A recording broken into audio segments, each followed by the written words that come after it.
The road quit pretending to be a road, a mile back, narrowing into a ribbon of wet leaves and whispering weeds that brushed the chassis like fingers. The mansion rose where the hill ran out of breath, its windows pale and watchful, its roofline caved in places like a mouth that had sworn too many secrets. Keys clinked in my pocket with the small bravado of metal, but the iron gate never moved. It only trembled as if remembering the gesture. Wind shouldered the trees and set the crows muttering, yet the air beyond the bars felt sealed, a jar of old weather and older vows. I told myself duties had shapes, sweeping, mending inventory, light bulbs, and shapes obeyed reason. But the map I'd been given left a rectangular hollow where a room should be, and a mission that kept nudging the eye. No one mentioned it. Perhaps a mission was the house's first rule. I pressed my palm to the gate. Cold climbed into my bones. Somewhere inside, a door chose to close, gently, like a breath refusing to be named. The list began with lamp oil and rotted linen and ended with a suggestion that someone had once measured shadows. Each room answered with a different breath: stove cold, book sour, moth sweet, a chapel scent of stone. The house disliked haste. It preferred to let the floorboards pose their slow questions, to see whether I could walk without forcing their answers. In the butler's pantry, jars of something black had crystallized into obsidian lace, and a spoon rested as if the hand that lifted it forgot its purpose midair. I noted hinges, locks, missing panes, the way one corridor pinched inward as though pinched by an invisible thumb. On the landing, a draft pressed a folded paper to my boot, a receipt for coal that had never been delivered, years stale. Somewhere behind the walls, water ticked in iron arteries, then paused, listening back. I realized the list lacked weight where the blueprint had gone blank. The gap, like a swallowed word caught behind the teeth. Eyes, even painted ones, learn habits. These had learned waiting. The hall carried a cool varnish smell beneath the dust, and frames creaked with the softness of boat rope. I let the candle's circle of light drift from face to face, and felt the oddest etiquette settle over me. An urge to apologize for arriving unannounced, for counting their cracked guilt like coins. One portrait had a scraped corner where someone had tried to lift it, then stopped. Behind the gouge, the plaster sounded hollow, a throat attempting a word. The candle guttered and flared, and in that hiccup the faces seemed to rearrange themselves, not expression but angle, like an audience leaning into a story's dangerous part. The floor ran colder here, as if stone had been poured beneath the boards to smother whatever wanted up. I turned to leave and felt the hall swivel slightly, not in space but in tension, aligning me with a seam of shadow that kept insisting it was only shadow. The drawer sighed open in the writing room, and among brittle invoices lay a key the size of a small promise, iron and ornate, teeth mismatched as if jealous of one another. I carried it through the house, testing it against patience. A padlock on a trunk, a cabinet too proud to open, a panel that throbbed when touched, but refused to show where it began. Every failure drew a softer map of possibility, narrowing toward that unprinted space. I listened for reasons and heard only rhythm. Tick, tick. Not clocks, but something pacing its enclosure. The key's weight warmed, then cooled, as if deciding what hand it preferred. The windows dimmed earlier than the sky, a trick of the glass, or of the hour that lives under hours. In the scullery, a damp chill rose from the stone like breath. In the nursery, the air held the sweetness of dust that remembers lullaby. By nightfall, I had accepted the key's refusal as an invitation, which is how houses teach obedience. There is a point in any silence where it changes from absence to presence, from a room not yet filled to a room already occupied. I found that point at the end of the ground floor corridor where the wainscot grows shy, and the air tastes of the cellar. The wallpaper there is a faded garden, all lilies and carp, but one lily seems always to be exhaling. I laid my ear to the panel and felt a pressure like a slow wave returning to the sea. Not sound exactly, but a patience that had been practicing. I rapped knuckles lightly, and the wood replied, "Not hollow, not solid," like a book with a chapter glued shut. The candle flame leaned toward the seam and stayed leaning, unwilling to right itself. I told myself the draft came from somewhere reasonable, but reason stood a step behind me, watching to see what I would do next. The key in my pocket tapped once against the ledger, as if to say we recognized one another at last. Morning broke with the gray politeness of a guest who knows not to outshine the host. The house received it without gratitude, letting light pool in corners as if it had been poured there and left to set. On the staircase rail, a line of dust showed where a hand had traveled, then stopped midway, the way a sentence halts when it meets a forbidden word. Inventory turned into ritual. Wick trimming, latch testing, the measured swing of a bucket down the well of the day. The blank on the blueprint didn't grow smaller with work. It grew louder. A soft insistence under every chore, like the drone beneath a hymn. In a pantry drawer, a note surfaced in a scrawl no living throat would claim. Count what answers back. The air thickened with a smell like wetted ashes, and the walls relaxed with tiny pops, as if bones were being coaxed into a dingy, remembered shape. Somewhere deep, a hinge shifted without opening, a motion that suggested patience rather than restraint. By noon, the house learned my stride, then shortened it.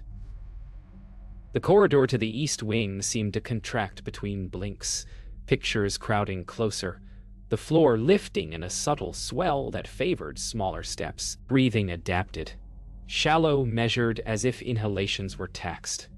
A draft feathered the nape and carried the scent of old rain dried on iron, and the candle flame hooded itself like an eye, considering kindness. I tested distance against count, 20 paces, then 19, then a 15th that refused to belong to any number.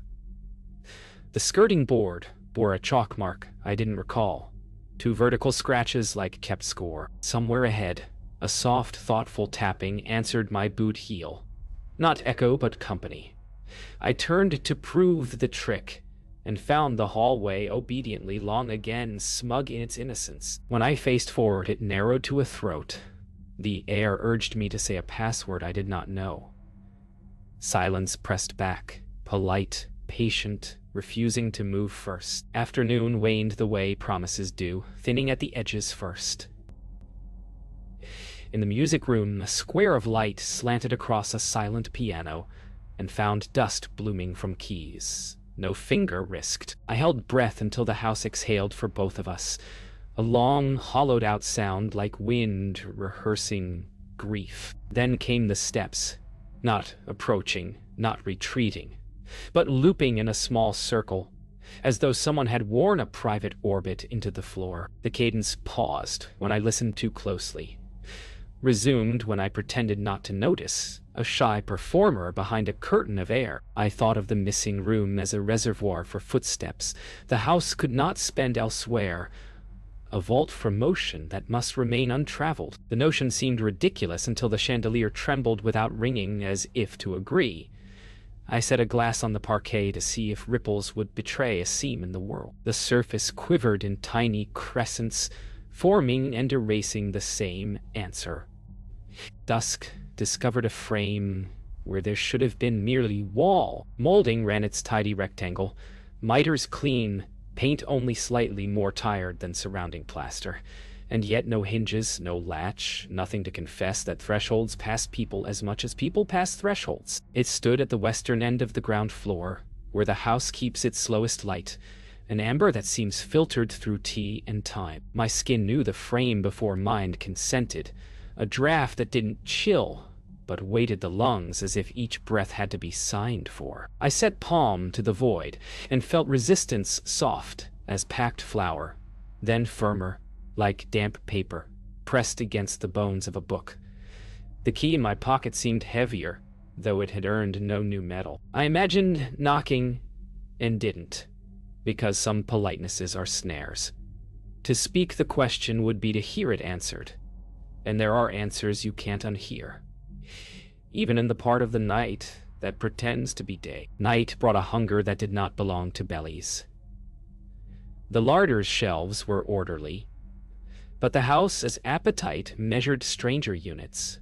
Seconds clipped short, courage shaved thin, the last half-inch of a whispered sentence. Lamps burned faster than their wicks deserved, and matches blunted after a single flare as though friction itself were taxed at the door. I noticed the small sacrifices missing from habit, buttons that vanished from coats, a pencil nub reduced to bright shavings without memory of use, the left glove gone as if it had never loved a hand. Down the cellar steps, cold rose with the steadiness of tide, and the stones smelled faintly of vinegar and iron filings. Something had been fed down here for years, not with food, but with attention redirected, with maps amended until the blank wore a groove in thought. I stood in the dark and listened until the darkness listened back, and in that mirror of listening, felt the first soft tug that makes obedience feel like choice. Morning wore its light like a bandage, and the house accepted it with the grudging calm of something that knows how all bandages end.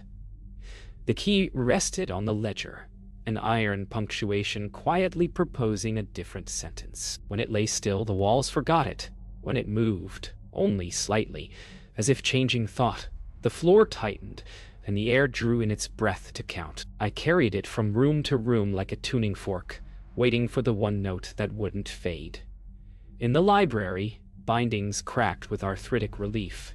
In the music room, the silent piano confessed one sigh too many. At the doorframe without a door, the key's teeth rasped the air and caught on nothing. Yet resistance collected along my wrist as if thread had found a needle. Far away, a sound like folded cloth uncreased itself. I understood then that the lock I sought wasn't a hole in wood, but a stance in the body. The way you hold your breath when a story leans close to the part that hurts. In the study, paper had an appetite of its own. A blank sheet lay where correspondence should have been, faint impressions bruised into its skin as though words had recently departed. I rubbed graphite across the surface and watched sentences rise like bruises remembering the blow. Instructions in a tidy hand that never said what, only how. Count 3 breaths between knocks. Never answer a question that begins with your name. Sweep salt toward the crack and not away. The last line faltered, dipped, resumed as if the house had steadied the wrist. I read aloud without speaking, mouth learning shapes while silence wore the voice. Then, as if embarrassed by its disclosure, the dust settled back, and the letters cooled into ghostly rails no tongue could grip. Somewhere 2 rooms over, something tapped with courtesy, the way a guest tests whether their invitation still holds. The sheet, now ordinary, curled at the edge, a small self-defense against being asked for more than it could give. Evening began early, thinning the light to a tea stain and coaxing the house's manners forward. At the doorframe without a door, I lifted my hand and let the knuckles announce me in the smallest measure. 3 soft touches, the way you greet a sleeping room. The wood answered with a measured patience that wasn't echo, more like a neighbor repeating your words back, so you can hear what you meant. Between each exchange, the corridor seemed to lengthen and then forgive itself, returning to size as though ashamed of showing its trick. I kept the rhythm until the air acquired a taste, tin and nettle, the flavor of penny coins left on the tongue. The frame cooled under the skin, but the space within warmed, a breath gathering for an unkindness, or a kindness too large to wear its name. I felt posture turn into key, spine straightened, shoulder eased, breath counted without being counted. When the reply finally shifted from wood to something with depth, the silence stepped back to give it room. Night admitted itself without ceremony, and with it came a displacement, a sense that the house had made space by borrowing from a different geometry. The reply no longer sat inside the frame. It arrived from the left, then above, then below, as though the missing room were sliding beneath the floor like a patient tide. Boards murmured with the softness of cloth being fed under a door. The lamp flame narrowed, a pupil contracting against too much understanding. I stepped back and the draft followed, as if leashed. Far off, a clock, without a clock face, ticked with unearned authority. Salt sifted from my pocket in the smallest accident, and the granules paused mid-fall, hung, and continued with shy relief. The weight of attention in the hall changed direction, no longer pressing but drawing, a fisherman's hand on a line. The key, warmed to the temperature of consent, lay ready. I understood that entry would be a verb performed by two bodies, and neither would be entirely the same afterward. The blink was not light closing. It was attention shutting and opening like a giant eye choosing a different world. For the length of that blink, every door frame in sight forgot its purpose. Every picture forgot its subject, and the hall forgot to be long. In that small mercy of amnesia, the space inside the frame became articulate, a mouth forming a word I could almost place. I set the key against nothing, and nothing accepted it, the way a lock accepts shape rather than metal. Breath left and returned as a rumor that I had crossed already. The floor eased, the lamp widened, and beyond the threshold not threshold came the smell of rain that never fell here. A hum gathered like bees made of air, and from within it a smaller, stubborn heartbeat continued a task it had not finished the first time. I said nothing because anything said would be recorded in architecture. When the blink ended, the corridor remembered itself, but something else remembered me back. Dawn tasted metallic, the way a key leaves its flavor on the tongue, and the corridor held itself as if posing for a portrait it disliked. Sleep had not untied the knot. It had tightened it, braiding dream to timber until the grain remembered my pulse. The frame without a door no longer pretended indifference. It watched with the patience of a seam that knows the needle will return. And while it did not speak, the house rehearsed a courtesy around it, clearing drafts and tempering echoes, as if laying out tea for an arrival no one would admit. I kept work close. Ashes sifted, steps counted, lamps coerced into cooperation. Yet every task quoted that unprinted space, and the day became a footnote to a sentence I could not finish. When the wind came, it came from inside, carrying the cool of rain that had fallen elsewhere. A tick set up in the baseboard, thoughtful, like a pen hovering over a signature. I understood then that introductions were complete. The next politeness would be crossing. Midday arrived with the thin authority of a ledger line, and I honored the old instructions not because I believed, but because the house believed in being believed. Salt in the palm felt ordinary until it didn't. Granules gathered on the skin's map, and when tipped toward the seam, paused as though meeting contrary wind. I tried again with a steadier wrist, and more of the world's small stubbornness revealed itself. A match that would not strike unless struck with the unfaithful hand. A thread that insisted on knotting itself into grief. The frame received these experiments with mild reserve, neither flattered nor annoyed, and that indifference taught me more than any omen. Motions mattered. The same gesture, mirrored, answered. The same breath counted, obeyed. When the salt at last slipped and drew its pale line inward, the corridor brightened the way water brightens when it discovers a current. Somewhere behind, footsteps reconsidered approaching and chose to wait, good manners masquerading as mercy. The air thinned, then welcomed the lack. Afternoon loosened its hold on color and left everything a degree paler, as if the house had exhaled pigment to make room for something else. From within the unroom came etiquette, a light pressure urging the spine straight, a request that hands be visible, a preference that questions end where answers begin. It did not threaten. Threats are loud. This was courtesy sharpened to a needle, and I recognized the danger of being pierced politely. I stood still until stillness lured me back, and the air settled around the outline of a presence that declined to resolve. The floor cooled under my soles, while the skin at my wrists warmed, as though heat and cold were exchanging letters through me. Somewhere, a clock agreed to disagree with time, sliding its tick to match a slower metronome. I imagined the room not as absent but as folded, corners kissing, the way sheets do when stored for a long winter. If invited, it would unfold. If commanded, it would crease deeper.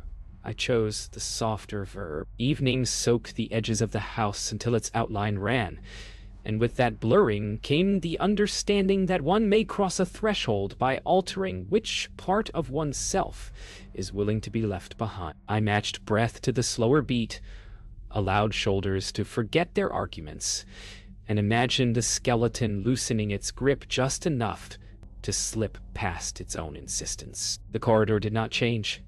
I did, and the corridor adjusted accordingly, polite as water accommodating a hand. A cool brushed the face, like fabric, lifted by a careful host, and the scent of wet stone advanced a step. Without stepping, the floor arrived beneath me from a different direction, and the frame ceased to be a frame. It became a proposition answered. In that arrangement, a sound emerged. Not voice, not animal, more like the soft applause of leaves learning a new wind. The key in my pocket tipped and settled. Content to be unneeded, I did not look back. Backness felt imaginary, and imaginary things bruise when named. Night arrived as a decision rather than a time, and with it the interior weather changed. Air held a fine grit of cold, like very old snow, remembered by stone. The greeting came as pressure at the bones of the ear, a wordless acknowledgement that borrowed the shape of language without spending a single syllable. I let it pass through, the way one lets a river keep its own fish, and the weight in my chest eased by a measured grain. Shapes suggested themselves in the almost dark. A table's ghost with no legs, a chair that had never borne a body, the kind of furniture thought makes when it needs to sit. Against that absence, the sense of being watched softened into being regarded, which is gentler until one realizes regard takes notes. I inclined the head in an economy of respect, and felt the room incline back behind me. The house waited like a stagehand holding the rope for the final cue. The rope did not yet move. Courtesy had more work to do. Inside, space behaved like a well-brought-up host. Nothing touched without asking, yet everything arranged itself so that refusal would be awkward. Shapes gathered at the edges, not forms but intentions of form, and the mind supplied legs to tables, backs to chairs, the soft drapery of curtains that might have been breaths. The temperature parted around the body, the way surf parts around a piling cool where it left, warmer where it returned. Somewhere, not far and yet irretrievable, water worked inside pipes that had never been hammered into these walls, a domestic sound borrowed from another house morning. The floor did not creak, it confided, and each step learned a different dialect of grain. In the middle stood a vacancy with weight, a place that insisted on being walked around. Courtesy presented two choices without naming them. Approach and be known, or withdraw and remain a rumor to oneself. The jaw forgot its own tension. The heart learned a slower signature. In that softened arithmetic, the room waited to see which story would be spent. It offered a question that wasn't a request for identity so much as a test of pronunciation. Could the mouth shape silence into a syllable it would accept? The answer formed behind the teeth without being allowed out, a weight that warned how some utterances stamped themselves into plaster forever. So the reply became gesture. Palm open, a tilt of the chin, the smallest concession of weight toward the vacancy that thought it was a table. Air gathered at the back of the throat, like steam choosing not to whistle. Beyond, in the place where corners should have argued, a draft learned manners and stood still. The invitation widened. Along the far knot wall, faint marks resolved, like scratches made by furniture forever being almost moved. A sense of inheritance unspooled, not bloodline but a tension line, every glance that had ever been withheld from this place coiling into a thread that wanted to be knotted. The lesson arrived plain and unkind. Whatever lived here ate what rooms are denied, and the appetite had never learned to starve. When payment arrived, it was itemized in a currency The body understands. Heat thinned from the fingertips, replaced by a tingle like needles organizing themselves into a word. The tongue remembered salt, and then forgot. Behind the ribs, breath negotiated a smaller lease. The room did not threaten. It invoiced Gracious as a concierge presenting charges you vaguely remember incurring. Memories stirred. Nothing dramatic, only the quiet ones that pad out a life. The way a window used to stick on wet mornings, the sound of cutlery settling after a meal, now unnamed. These lifted, weighed themselves, and took a step as if rehearsing departure. The impulse to snatch them back proved vulgar and was declined. A fairness stitched itself through the air. Everything given would be used to keep the shape of absence tidy, to polish the parts of emptiness that guests notice first. Somewhere outside, a door closed with all the mercy of weather. Courtesy had become cost. Agreement would be a nod away. Refusal a noise too loud to live with. Understanding rose from beneath like damp, bringing with it the smell of coal that never burned here, and soap that never softened these boards. The house above had eaten decades of footsteps until the pattern thickened. The room below had been fed what could not be said aloud. Trimmed off conversations and mislaid apologies, the offcuts of days that wouldn't fit. Someone long ago had learned how to fold a place around that surplus, the way a seamstress hides selvedge, stitching a calm that would pass for safety if no one pressed their ear to it. The pulse coming up from the joist was not monstrous. It was industrious, the work song of maintaining erasure. Faces drifted at the edge of thought, not as ghosts, but as obligations. People who had learned to live with a doorframe that never kept weather out, who traded a little brightness for a longer quiet. The floor warmed where the truth approached, cooled where it retreated, like a tide learning how to climb stairs. Acceptance sounded too much like surrender to be trusted. The offer, when it wore words at last, arrived as a choice shaped like weather. More light for less history, or more history for a narrower dawn. It would take whatever could be spared, time shaved thin from mornings, certainty thinned to translucence, an exchange that would shore up the seam, so it would no longer tug at passing thoughts like a loose nail at a hen. The house, listening hard, tilted toward relief. To agree would be to live with a hole neatly edged. To refuse would be to keep stumbling on the snag until fabric tore. The decision did not belong to courage, it belonged to appetite. What was wanted more? A clean day, or a true one? The hand that had learned the posture of a key rose without instruction, palm outward in a quiet denial, then turned, offering instead watchfulness, labor, the slow ethics of repair. The air took a step back, surprised into respect. Somewhere beams relaxed with a gentleness that sounded like gratitude learning to pronounce itself. The room, unoffended, folded a little looser. Morning thinned to a pale silk that the walls did not trust, and the unroom held itself like a throat that had decided not to swallow. Refusal had not angered it. Refusal had educated it, and now the space sifted attention through finer sieves. Work began again. Mended sash, tightened hinge, soot coaxed from flue, and yet each task shone with an odd aftermath, as if the act had been inspected and graded. Quiet graded highest. Hammer blows left dents in the day that took longer to smooth. The floor's pulse matched a slower arithmetic that the lungs learned against their will. From beneath rose the memory of water and a smell like iron steeped in tea. Closer. A drag of chill toward the ankles, testing, then withdrew as though writing a receipt. To meet this courtesy with equal measure, the breath was steadied until even the lamp flame consented to hold its posture. The seam inside the frame softened. Not an opening. A willingness. The world on the other side was still elsewhere, but its weight leaned toward here, rehearsing entry without crossing. By noon, the day divided itself into zones of forgiveness and reprimand. Warmth mapped one route through the corridors, a slender path like a vein traced under skin, while cold guarded the rest with calm authority. Following the warmer current led past doors that had learned obedience, past panes that held their breath without fogging, into an alcove where the air spoke in a low, threaded hum. There, the ceiling ticked, as if cooling after a storm that never breached the roof. The hum resolved into a pattern the wrist could feel more than the ear could hear.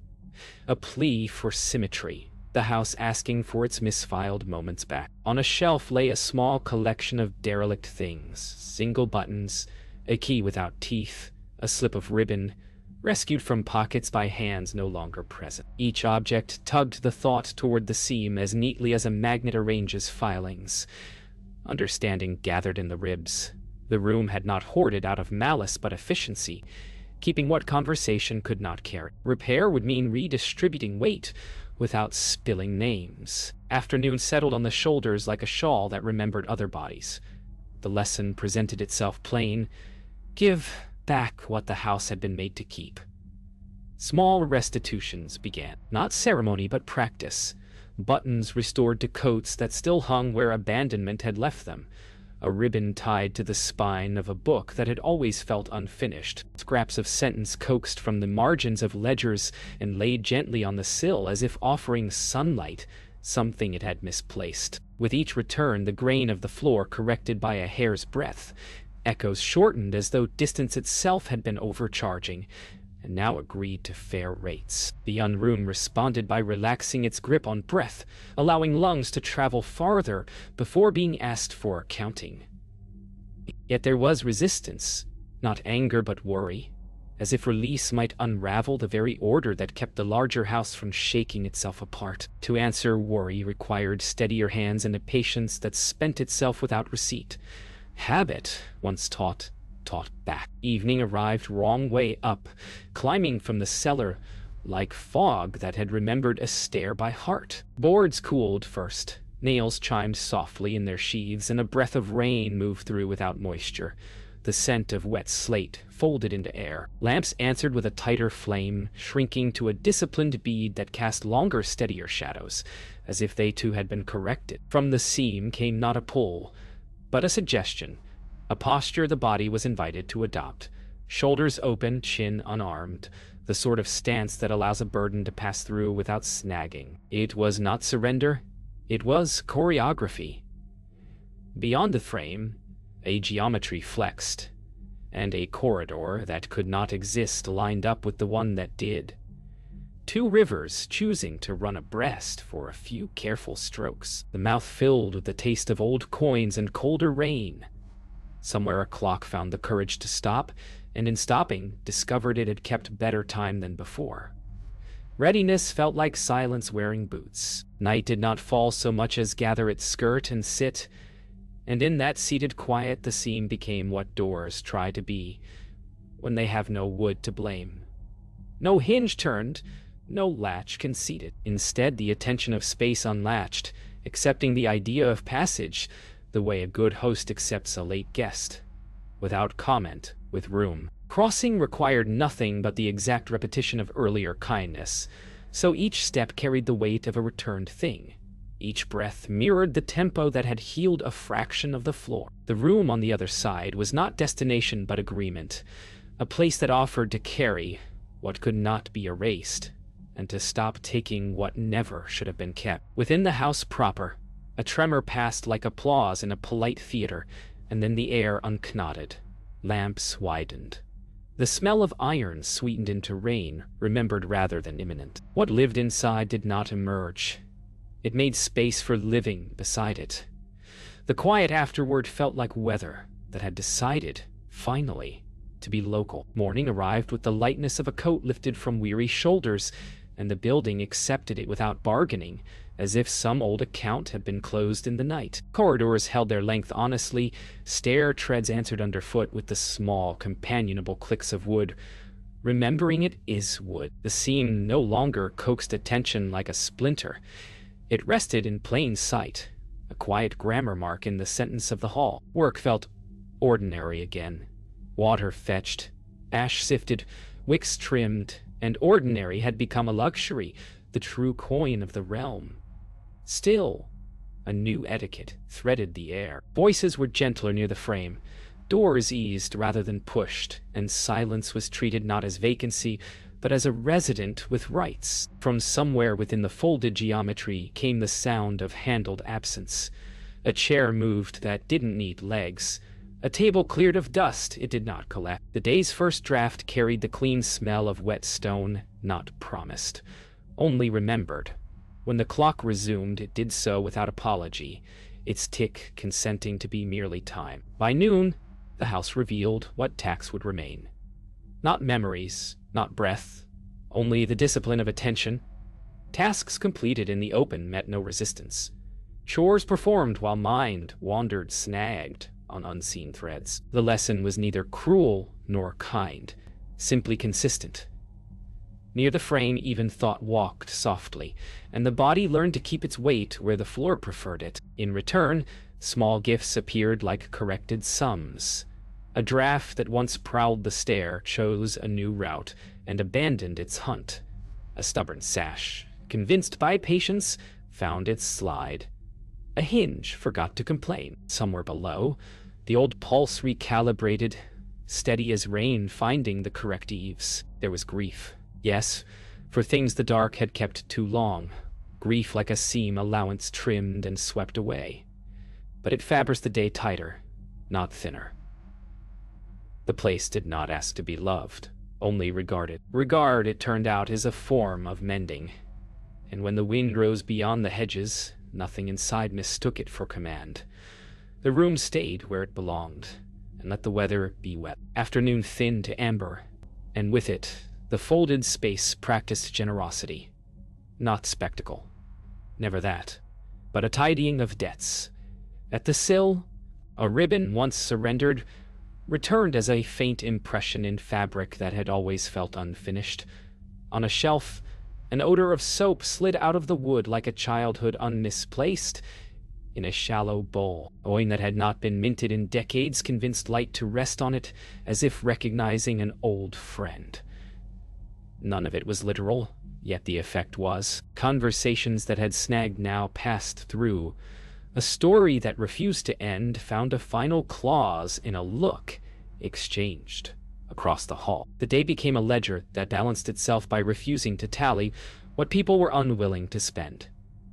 At the seam, breath moved in and out with the evenness of a creature sleeping, aware but unalarmed. Work slowed on purpose, the better to be counted as presence rather than effort. When the lamp was trimmed for evening, the flame rose without fuss, as if it knew whose turn it was to hold the light. Evening gathered like a choir agreeing on pitch, and a vow took shape not in words, but in recurring practice. To keep the map accurate. To leave no blank where a room insists on being named.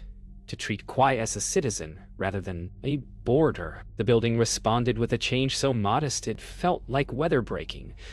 Corners lost their habit of skulking. The long gallery shed its itch to shorten, and steps climbed without counting toll. The seam kept its profile, a narrow, lucid pause in the sentence of stone, but its hunger changed flavor. It ate only what was freely given. Unspent glances, spare patience, the end of arguments that didn't need finishing. In that economy, fatigue arrived clean, not the gnawing sort that steals from tomorrow, and rest had weight enough to stay. Outside, wind rehearsed an old anger among trees. Inside, cords held, wicks stood their ground, and the dark learned to be a guest. A house is a machine for remembering how to stand. This one at last had the instructions pinned where anyone could read them. Night settled without testing the locks, and the place breathed in a cadence that could be shared. There remained a final politeness, the kind learned at bedside and graveside alike, to say good night without trying to make morning arrive faster. Lamps were lowered until their light felt like breathing. The hall, once a throat, held itself like a listening room. Beyond the seam, a presence curled into its chosen shape. Not tamed, not named, simply companioned. And the air on both sides agreed to stop counting what it cost. The key lay where it had always wanted to be, on a table that no longer needed proof. Its weight only metal now. In the courtyard, weather found its own concerns. In the kitchen, water answered quickly, as if happy to be asked plainly. The last sound before sleep was the small applause of cooled nails settling in timber. An audience satisfied that the performance would continue without them. If there is an afterword for houses, it is this: not peace that denies the world, but quiet that knows how to live with it.